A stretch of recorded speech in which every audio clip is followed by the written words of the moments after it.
Alright, what you're looking at here is the Achilles Wiremac wire binding machine. This particular unit that you're looking at is a 3-to-1 pitch. It is also available in a 2-to-1 pitch model. Pitch basically means, 3-to-1 pitch means it punches 3 holes per inch, and 2-to-1 means it punches 2 holes per inch. And just to give you a better idea as to what that looks like, this is a 3-to-1 pitch wire binding element, and this is a 2-to-1 pitch wire binding element. And you'll notice that the 3-to-1 pitch has the loops closer together, whereas the 2-to-1 pitch is spaced farther apart. The 2-to-1 pitch does give you the option to bind up to 1 1/4 inch stack of paper, whereas the 3-to-1 pitch lets you go up to 9/16 inch of paper. This particular unit will do up to 9/16 inch. So the 2-to-1 pitch can bind more paper. However, the 3-to-1 pitch has the holes closer together, and many people prefer the tighter look. So it really just depends on your preference and how many sheets of paper you need to bind. Now, out of the box, this machine is very easy to set up. The handles will not be attached, but they essentially just have a screw on each one, and they just slide right on. They're keyed to a square hole. They just fit right on, and then just put the thumb screw in. And just tighten that up, and you're good to go. There are 2 of them. One closes the wire, and the other one actually punches the paper. Like I said, it is a 3-to-1 pitch machine, which means it'll punch 3 holes per inch. And all you really need to do is just slip the paper in here. You're going to want to make sure that it hits the backstop so that it punches evenly across the whole sheet of paper. And you basically just pull the arm down, it punches through the paper, and there you go. Now, for some reason, the paper is a little bit bigger than 11 inch, a little bit smaller. You're doing a note card or legal size paper, and you do end up with a half hole. You can disengage any of these dies here. There are a total of 40 punching dies, and I'll just show you an example of what that looks like.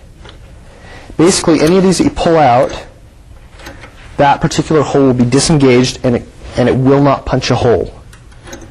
So it'll look a little funny when I punch it because I've just randomly pulled some of these out, but it'll give you an idea as to what it looks like.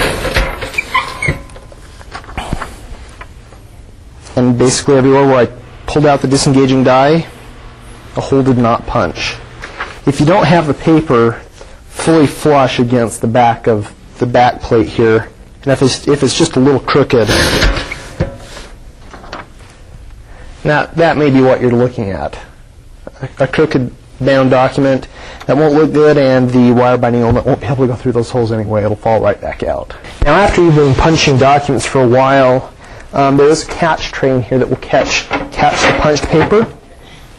And it does take a lot to fill that up, but if you've been doing a lot of books, just simply pull it out. It does completely remove from the machine, and you can just take that over to a garbage can and empty it out, much like you would with a 3-hole punch. And then it just slips right back into here, and you just push it in all the way, and you're pretty much ready to go.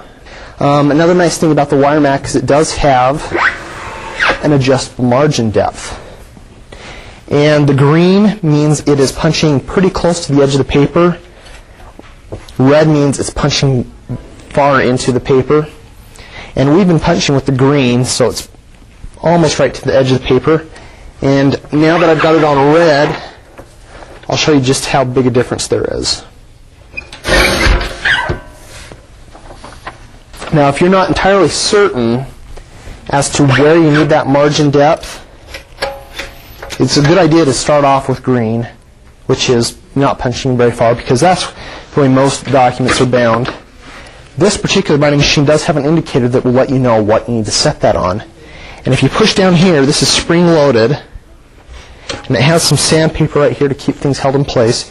Basically, just take your stack of paper that you're going to bind, stick it into there, and let it just sit down. Now, over on the side, let me turn this around for you. There's actually a color chart there that will tell you what you should have your margin depth set to. Right now, and it may be hard to see with the camera, but it is actually pointing at 1/4 inch, which means I have a 1/4 inch stack of paper. It also means I need to use a 1/4 inch binding element, and it's on the green still, so that means I need to leave the margin depth on the green. Now if I were doing, say, 5/16 inch, I'd need to set it onto the orange, and if I were doing 9/16 inch, it would recommend putting that on the gray. So that's kind of helpful. It also has a guide up on top of the machine here to kind of let you know what kind of what the diameter is on the binding element that you'll be using. Many times the box may be unmarked and you don't really know what you're pulling out of there. And if you're not entirely sure how big the binding element is, you can actually take your binding element and hold it right up to this chart here. And I can see, and hopefully you can too, that this is a 1/4 inch binding element. It fits on there perfectly. And it'll basically show you anything from 3/16 all the way up to 9/16 for the 3-to-1 pitch. And for 2-to-1 pitch, which it has the same sticker on both machines, will go all the way from 3/16 inch over here all the way up to 1/4 inch. Now the 1 1/4 inch diameter, as you can see, is pretty big. You're going to be binding a fairly thick book with that diameter of a binding element. This machine is made out of metal, which is ideal because it means the machine will last you a long time. Whereas many of the entry-level wire binding machines tend to wear out more quickly, and going with this machine from the get-go will last you a long time versus having to go through several entry-level machines to get the same lifespan. Essentially, with wire binding, you punch the holes, you put the element through the holes, and then you close it back here. Now, depending on the diameter of wire that you're going to be using, you're going to need to adjust how far the closing apparatus closes the wire. You don't want to close it too much or it'll look bad, and if you don't close it enough, pages will start falling out. So up here on the top of the machine, depending on the binding element that you're using, it's got a dial process that you use to adjust how far the apparatus closes. Now I've got it set to 9/16 inch right now, which means it will not let this close any farther than 9/16 inch. It gives you a perfect bind. Now if I set that to 3/16 inch, which is the smallest diameter you can use, you'll notice it does close a lot farther. And it has a sandpaper type element on each side here to keep that wire binding element in place so that it doesn't slip around, so that the bind does look very good. Now I'm going to be doing a 1/4 inch document, so I'll have that set to 1/4 inch, which means it'll stop right there. Now I'm going to take 3-to-1 pitch binding element. I'll put it in this clamping mechanism here, and that will hold it in place. So you just take your punched paper, and you're now able to very easily insert that twin loop wire through the punched holes. So just bring that forward. Now you'll notice that it is through all of the holes.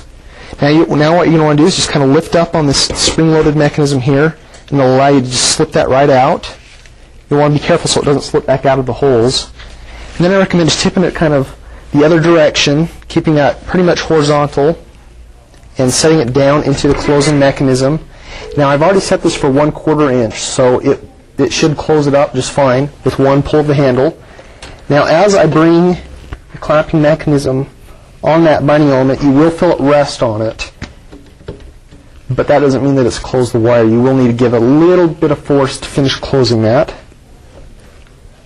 And when you let that up, you'll notice that the wire has been perfectly closed to the precise spot that it needs to be in order to complete the binding process. And you can see that seam at the moment where the wire actually closed and kind of met up. So what you'll do now is take that back cover that you put on the front, wrap that around, and now you can't see that seam anymore, and gives the wire-bound document a very nice and professional look. So if you're looking for an alternative to a copy shop or a print shop, and you'd like to create your own booklets and reports in-house, the Wiremac 3-to-1 is definitely an ideal solution to all of your wire binding needs.